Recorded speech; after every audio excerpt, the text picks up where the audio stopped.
Hi, my name is Phyllis Walker. I am a heart patient survivor, and at the age of 44, I had a heart attack. I had 4 heart attacks after the first heart attack. So early in the 1990s, I would hear all the time that it was heart disease on my dad's side. And it came from my grandmother, and my grandmother had 13 children.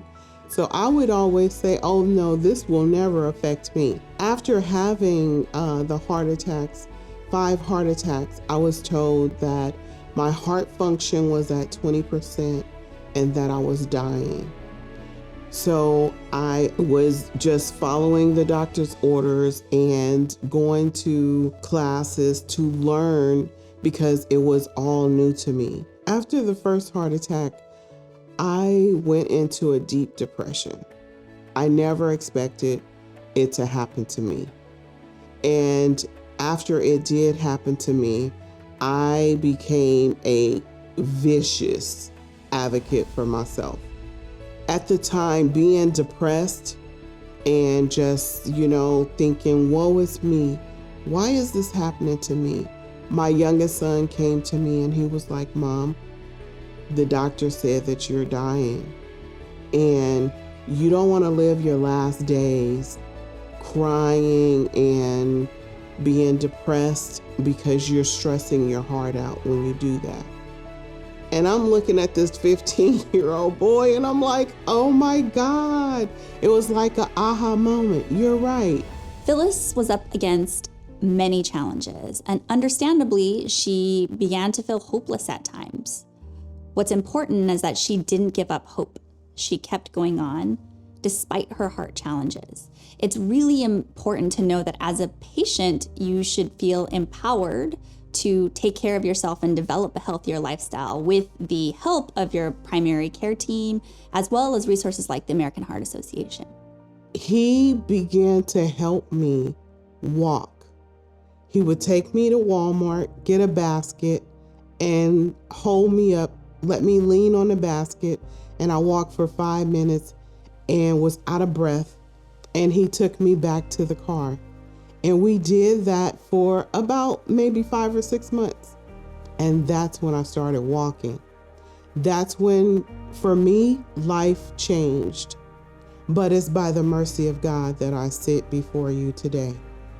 Because when they said that I was dying, 2015, God said, you shall live, not die, and declare his works. And I am here today declaring God's works. December the 22nd of this year will be 14 years that I have been living with congestive heart failure. What I have learned is when they do give you a diagnosis, don't go back to business as usual. Don't go back eating the bad foods. I asked my cardiologist, what can I do to support me? What can I do to help my heart? And he gave me a lot of resources and information. I began to start going to heart healthy classes. I tried to eat plant-based for 6 weeks and it was really good. But for me, I love seafood. So I said, okay, I'll eat more fruits and vegetables and maybe just eat meat 2 or 3 times a week. Ultimately, Phyllis was able to reclaim her life through her own actions and also through developing a community of others who've gone through what she's gone through. I applaud her efforts in trying to be more plant-based. That's always going to be more healthy for you. And also to make those connections with other people that will ultimately help them as well as herself. I am so grateful to be alive today, to have this opportunity to share my story with others, to let them know that just because the doctor gives you a diagnosis, you don't have to give up. You can continue and be the best version of yourself